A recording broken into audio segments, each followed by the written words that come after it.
Hi, and welcome to today's webinar from Charitable Giving Resource Center.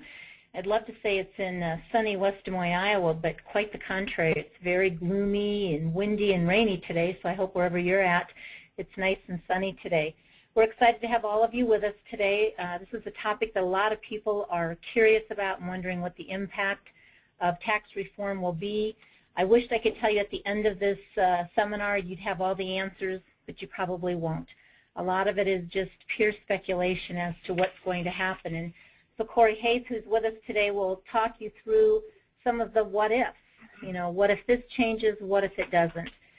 We hope that at the end of the time at least you have answers either direction, so as we approach the end of the year and a new term of a president, whether it be Obama or Romney, we'll have a better understanding of where our donors stand and how we're able to talk to them about gifts and how those gifts could be impacted by the tax reform. Just a quick reminder that next month we have a webinar on nonprofit succession planning. Should be a great session. I know a lot of people don't think about nonprofits when it comes to succession planning, but certainly it's something that all of you should be thinking about, whether it's planned succession or not. I know that we all face that day when, oh, how do we do that? I did. The broadcast is now starting. All attendees are in listen-only mode. Hi, welcome to the Charitable Giving Resource Center and our webinar today on the potential impact of the Tax Reform Act on your donors. Glad that you all could join us. Hoping that you're all someplace where it's nice, sunny, and warm, because today in Des Moines it's very cold, gloomy, windy, and rainy. At the end of our session today, I know that many of you hope that you'll have some answers about the Tax Reform Act, and I wish that I could promise that to you, but we can't. What we can promise you is that you will be manned with answers either way, whether we see changes, whether we don't, and how those changes could or will impact your donors when you talk to them about potential gifts to your nonprofit organization. Before we get started, just a little reminder that next month we have a webinar on nonprofit succession planning, something that all of us should be thinking about, and yet not many of us think about it. When there is a planned or unplanned departure of someone within your organization, it always sends a little bit of a ripple through the organization. And if you can be prepared for that so that your fundraising efforts don't do a little bit of a flat line until you get it filled with someone, we'd like to make sure that things continue to move forward and at the progress and rate at which we all want. Today we have with us Cory Haith. Cory is a financial analyst with Severson Strage & Company and also with Sherpa Investment Management Company. Cory's going to talk us through what some of the potential changes will be with the Tax Reform Act and how that may affect your donors. If we could hold all questions until the end, that would be wonderful. When we do get to the end, I'll put it out so that I can see your questions, and then Cory or I will answer those for you. Again, thanks for coming to Charitable Giving Resource Center today, and without further ado, Cory Haith. Well, thank you, Sue. It's a pleasure to be here, and thank all of you for attending the webinar and spending some of your lunch hour with us. Let's go ahead and get started here, and we're going to talk a little bit about the potential impact of tax reform on your donors. And we're going to focus on a few topics. The first being of which the Bush tax cuts, which are scheduled to expire and revert to 2001 levels. We're going to visit the idea of qualified charitable distributions. Donors may want to be prepared for this if the option is extended for 2012 and beyond. And we're going to look at substantiation of donations. We want to make sure that the donor's gift is documented and deductible. So let's first look at some of the changes if the Bush tax cuts are to expire. They were originally set to expire in 2011. However, President Obama signed legislation in 2010 that temporarily extended the tax cuts through 2012. So if Congress fails to act, and that's the big if, by the end of this year, the 2001 Bush tax cuts are scheduled to sunset or expire and return to the 2001 levels. So looking at some of the changes for both single filers and married filing jointly, the 10% bracket is actually going to disappear. And it will be replaced by the 15% bracket. The 25% bracket is actually going to become the 28% bracket.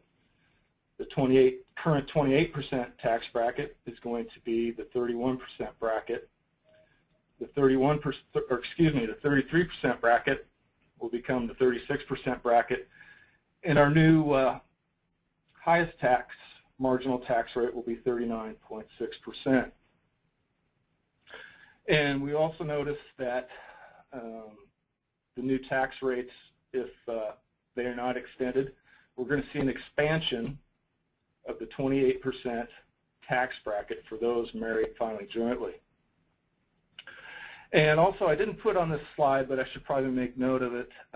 For those employed, the employee portion of FICA will actually increase from 4.2% to 6.2%. And of course, FICA contributions is what funds Medicare and Social Security.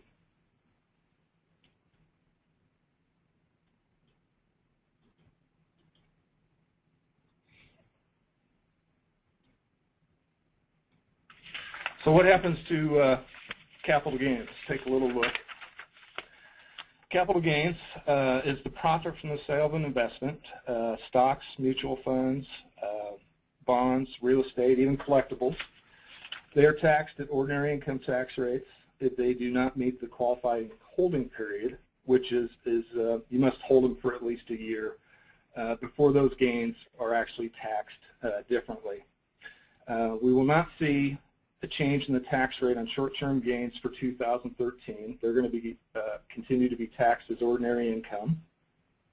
And currently, long-term gains are taxed at 0% as the filer's total income, including capital gains, puts them in the 10% or the 15% marginal tax brackets. The big change for 2013 is that all capital gains will be taxed. It'll be taxed at 10% for those in the 15% bracket and the 20%.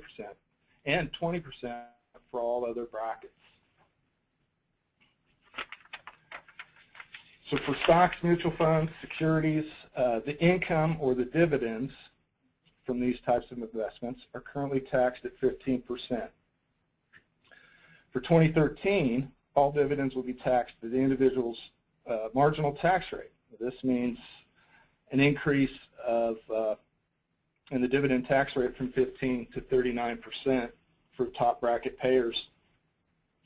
This change will also impact the owners of small or closely held businesses that are structured as limited liability companies or S corporations. All of the dividends from these type of business entities flow through the tax return, and the owners and shareholders of these types of businesses will be taxed at the taxpayer's marginal rate for dividends received. We're also looking at a new 3.8% Medicare Contribution Tax on certain unearned income, and this is scheduled to take effect in 2013 regardless of whether Congress extends the Bush tax cuts. It's going to happen.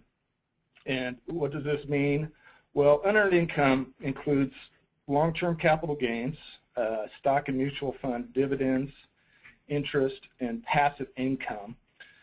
For example, rent received and royalties from, say, natural gas or oil investments or passive investment income types of vehicles, or income from partnerships or S corporations investments where donors don't actively participate. However, to be subject to this 3.8% Medicare tax, a donor must have an AGI, or adjusted gross income, that exceeds $250,000. So this means for those filers in the top marginal tax bracket, when you add in the Medicare tax on investment income that will take effect in 2013, the tax rate on dividends climbs to 43.4%. So it's a pretty substantial increase from the way it is taxed currently.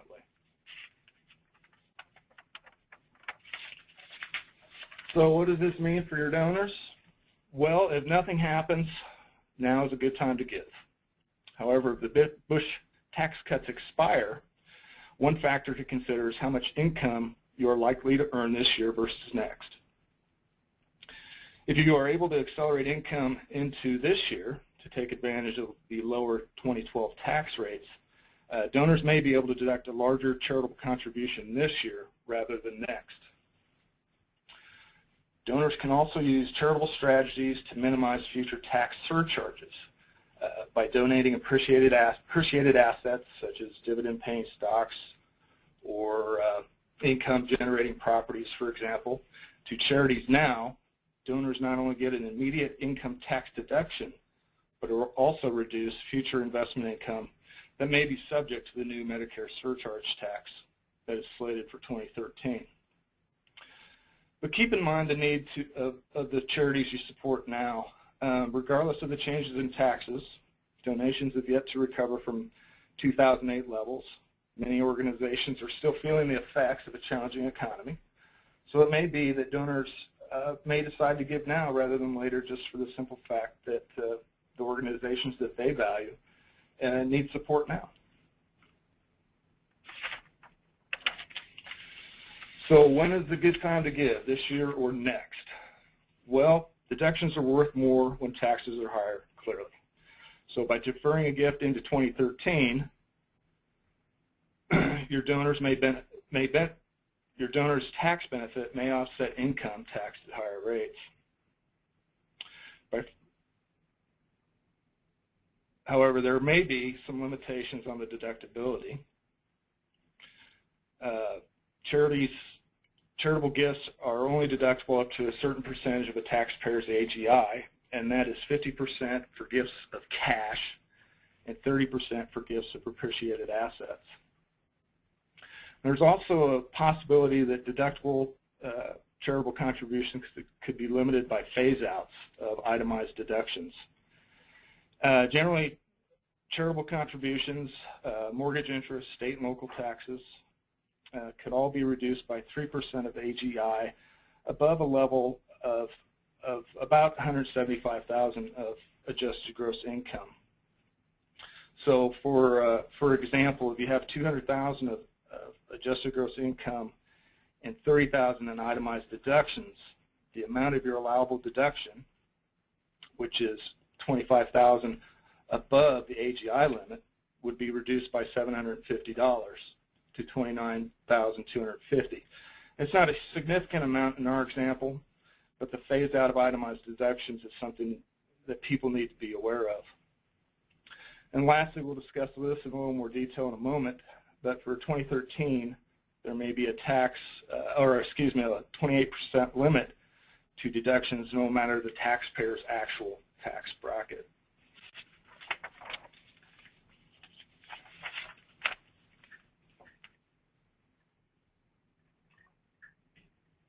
Under current law, itemized deductions such as state income and property taxes, mortgage and investment interest, and yes, charitable contributions are a direct dollar-for-dollar reduction in taxable income.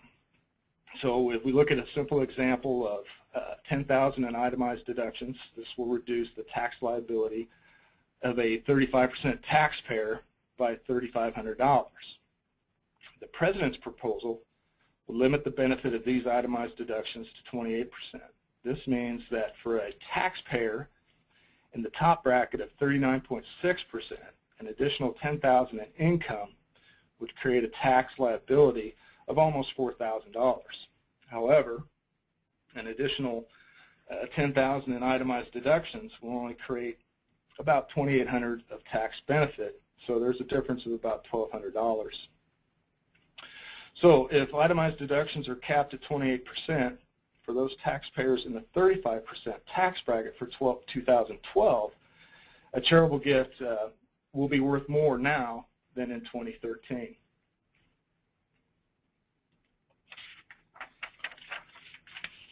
We're going to briefly touch on health care reform And we could actually do a complete, webinar, maybe even 2 webinars on this subject. There's a lot of material in this subject, but I just wanted to touch on a few of the high points and things that we do know. Medicare tax, what we do know, Medicare tax withholding will increase 0.9% for those earning over $250,000, married and filing jointly, and $200,000 for single filers.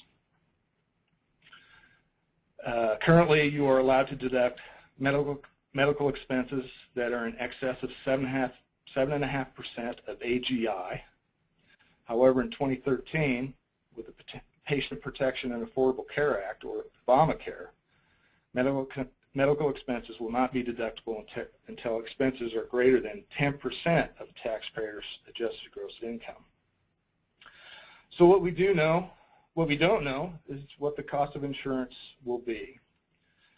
We do know it will depend on a donor's combined income, and so far the best example we have is from Massachusetts, where the average cost of insurance for a family of 4 would be about $13,000.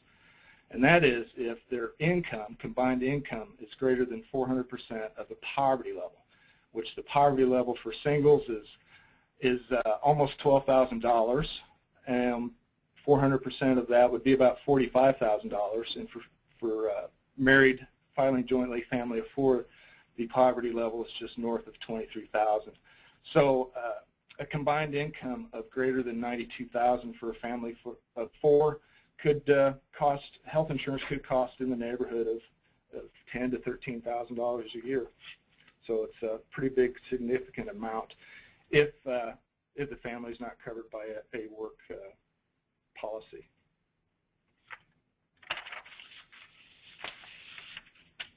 I wanted to spend some time on this idea of qualified charitable distributions.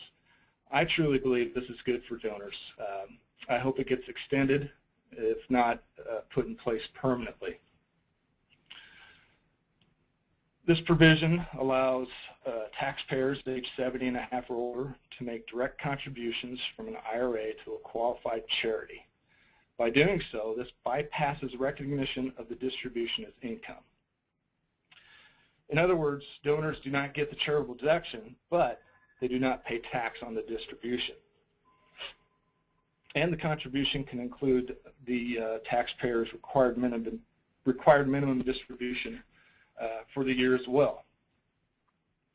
To qualify, our IRA custodian must make the distribution directly to the charity. Distributions made to the IRA owner and then transferred to the charity will not qualify.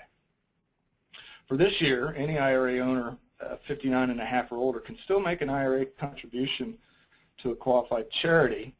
However, like other IRA distributions, donors will have to report the distribution as income and then claim a corresponding charitable deduction.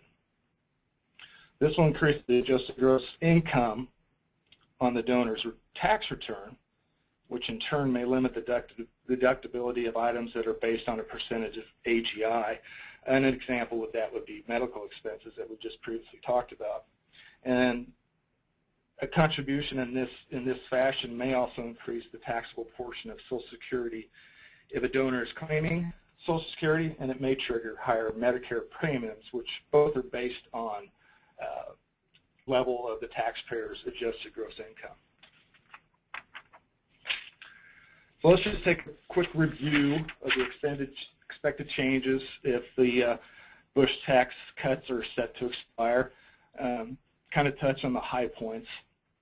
Of course, the two top tax rates would rise from 33 and 35% to 36 and 39.6% respectively. The top rate on long-term capital gains will increase to 20%.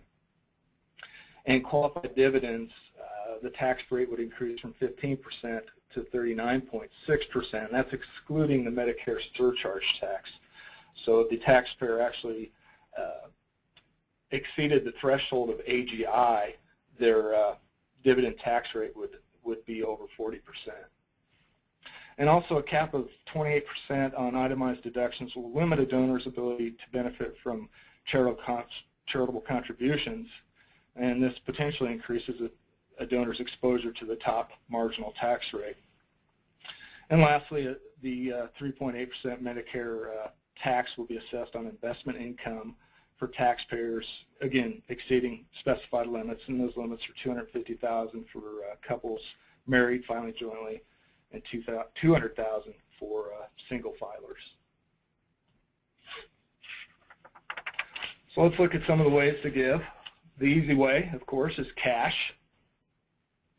And long-term capital gain property, and this would be taxed if currently is taxed at 15% if sold. For 2013, it will be taxed at 20%, and this includes investment securities or investment real estate as an example.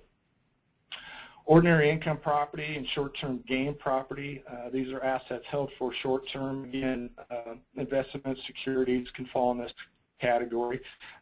Business inventory would fall into this category. And again, this would be taxed at the taxpayer's marginal rate. And lastly, tangible personal property.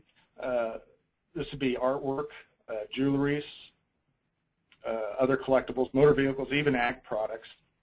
And these two, if sold, will be taxed at the marginal rate. We mentioned cost basis, so let's take a look at what is cost basis. It is the price originally paid for the asset plus any expense in the acquisition of the asset. For real estate, closing costs would be an example of the expense, and for stocks and bonds, brokerage fees would be an example. I mean, we could look at, say you buy a share of Microsoft. I'm not sure what the price of Microsoft is today. It's probably around $25. If that would be your cost basis. If the brokerage charged you $1 to make the transaction, your basis would increase by that brokerage fee. Adjusted cost basis could be higher or lower than the original cost basis. For example, capital improvements such as a new roof would increase the basis, and the tax-deductible expense of periodic depreciation will reduce the cost basis. And an example would be in investment property, investment real estate property. Gift tax basis, there is no step up in basis. Basis depends on whether there's a gain or loss when sold. And so, for example, if sold for a gain, we would use the donor's original cost as basis. And if sold for a loss, we would use the fair market value as basis. Inherited property, the general rule is usually favorable to taxpayers, and that is the recipient's basis for inherited property is stepped up from the decedent's cost to the asset's fair market value at the decedent's date of death. So if you inherited a piece of property or a stock, we'll use Microsoft again as an example. If you inherited a share of Microsoft and the decedent's cost basis was $25, in other words, $25 is what he paid for the asset, and you inherited the asset at the time the price of Microsoft was $30, your basis would become the $30.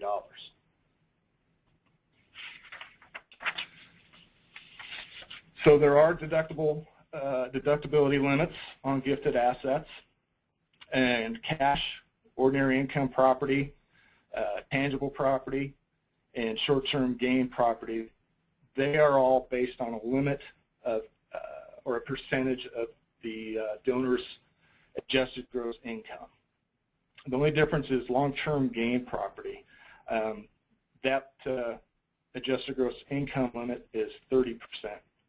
However, there is a 5-year charitable contribution carryover, so whatever amount you exceed this year, for example, of AGI in the form of a charitable contribution can be rolled over and used as a deduction for next year.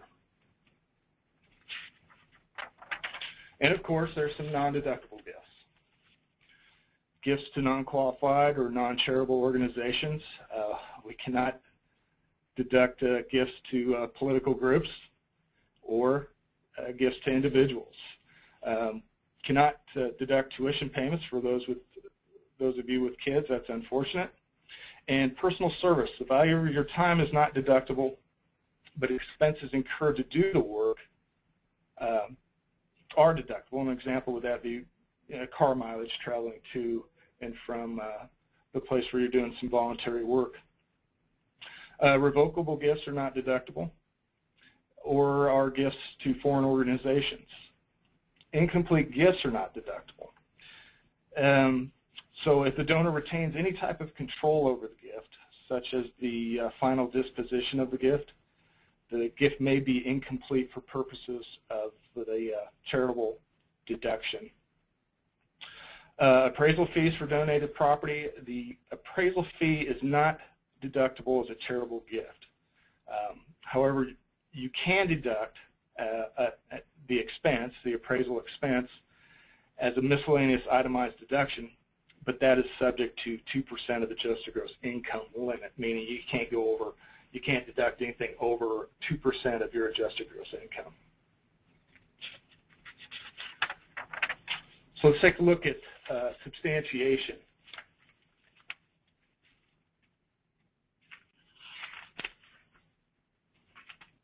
At the bottom line, it is the donor's responsibility. An organization that does not acknowledge a contribution incurs no penalty, but without written acknowledgement, the donor cannot claim the tax deduction. So it's a big issue. Get acknowledgement. And for written acknowledgement to be considered contemporaneous with the contribution, the donor must receive the acknowledgement by the time that the donor files their taxes for the year in which they make the contribution. So let's look at the substantiation of cash gifts. Pretty straightforward. For gifts less than $250, bank records or a written receipt from the charity showing the name of the charity, amount, and date of the donation. Gifts greater than $250 in cash requires an acknowledgement, and this acknowledgement must include the amount of cash and or description of any other property, a statement indicating whether the charity provided any goods and or services in return, and if goods or services were provided in return, a description, and good faith estimate of the value of those goods in excess of value are deductible.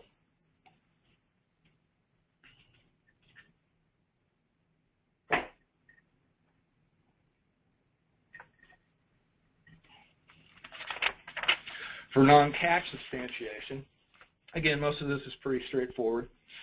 For gifts less than $250, we need a receipt with the charity's name, date, and description. Between $250 and $500, again, you need acknowledgement for the charity and donors' written records, so donors need to hang on to their records. And for gifts over $500, we'll require an IRS Form 8283, and Section A of that form required to be filed with your return. And the Form 8283 is a non-cash charitable contribution form. On this form, a donor will need to include the name of the organization, description of the asset, date of the contribution, the date and how the asset was acquired. Was it gifted to you? Did the donor actually purchase the asset? You need a cost basis, and you need the fair market value and the methods used to determine the fair market value. So in the case of publicly traded stock, you would just use the closing price of the stock at the day the donation was made. For non-publicly traded stock, gifts of $250 or less is the same as publicly traded stock. You just need a receipt with the charity's name on it. For gifts between $250 and $500, again, acknowledgement from the charity, and hang on to those written records. For gifts between $500 and $1,000, you'll need, again, Section 8283, Section A of IRS form. And gifts between $5,000 and $10,000, you're going to need the same Form 8283, Section B this time. Section B includes the appraised fair market value of the gifted asset. And actually, the appraiser must sign the form as well as the donee, and it is a good idea to attach this form to your returns. For closely held businesses, C Corps, S Corps, and LLCs, any gift greater than $10,000 will require a qualified business valuation, and generally a discount for lack of control and marketability is used in the valuation process of this.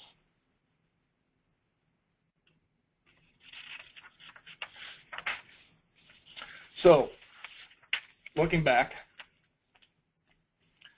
if the Bush tax cuts are to expire, income taxed at 33% in 2012 will be taxed at 36% in 2013. The top marginal tax bracket will actually increase to 39.6%. Capital gains, realized capital gains will be taxed at 20%, and ordinary dividends received from investments will be taxed at the taxpayer's marginal tax rate. Additional tax on under income of 3.8% if AGI exceeds $250,000, and that's going to happen regardless of the Bush tax cuts expire or not. So if the Bush tax cuts are extended, now is a good time to give. If they are not extended, deferring charitable contributions until 2013 will offset income that is taxed at a higher rate. And donors can gift a good idea if anticipation of the changes in the tax codes. Donors can gift income-producing property this year, which will reduce exposure to the Medicare surcharge tax in 2013. Keep in mind, under President Obama's 2013 federal budget proposal, the itemized deduction limit would be capped at 28%. We'll also talk briefly about health care reform. There will be a withholding increase on wages of 0.9%. The Medicare expense deduction will have to be greater than 10% of AGI. We still don't know the cost of insurance. We do know it will depend on income. We also looked at ways to give.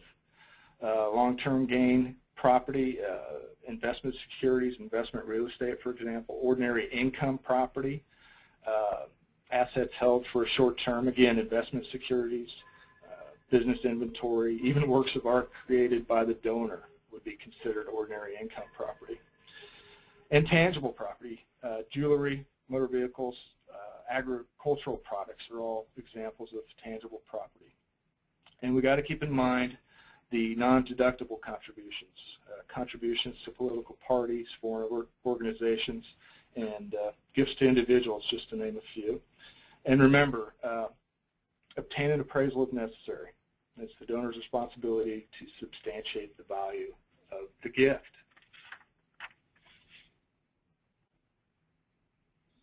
So there we have it. That's kind of a brief overview. There's a lot more to the tax changes coming up, but we wanted to touch on some of the highlights. And so it could impact, as the Bush tax cuts are truly set to expire, a lot of your donors could see an impact on their income, their taxable income, and their liability to the government. So Sue and I would be happy to obtain or entertain any questions you might have. Also, I want to mention there's a pretty good IRS publication out, a good source, and it's called Charitable Contribution Substantiation and Disclosure Requirements. You can see a link to it right there. It's a good resource. You may want to check it out.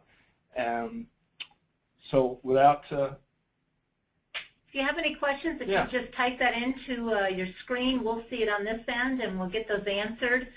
Again, I know some people come into these webinars hoping that they leave with answers, and while we've given you a lot of answers, there's still what if.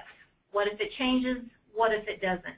But at least now I hope that each of you are manned with a little more information and have a better feel for what your donors could potentially be going through. Cory talked about some non-cash asset gifts, and I just want to remind you that we are just ending the harvest season here in the state of Iowa and in the Midwest. great opportunity to talk to your local elevators about gifts of grain. If anybody needs a really good article from a certified financial planner and advisor on gifts of grain, I'd be happy to send that to you. You can just email Cory at his email here, and we'll get that off to you. It's just a wonderful opportunity to let farmers know that in lieu of a tax deduction, they can have an income reduction with the gift of grain. And most farmers feel like they're very asset rich and very cash poor, and we're always asking them for their cash gifts. So this is a great time to look at that. You know, 80% of a person's wealth is held in non-cash assets, and yet we only ask for 20% of those at any one time. So let's delve into that 80% a little bit deeper as we look to some year-end gifts and some fall kinds of gifts. Well, we're not seeing any questions at this time. I think we'll go just another minute or so, and if anybody does, please shoot them up. You have Cory's email. If you get done today and you go through the presentation again and you feel like you have a question and you're not sure how to get it answered, all you have to do is email him. Again, thank you for coming to our webinar this month, and look forward to seeing a lot of you next month at the succession planning webinar. With that, we will let you guys have a great rest of your day. Thanks everyone. Thanks, everyone.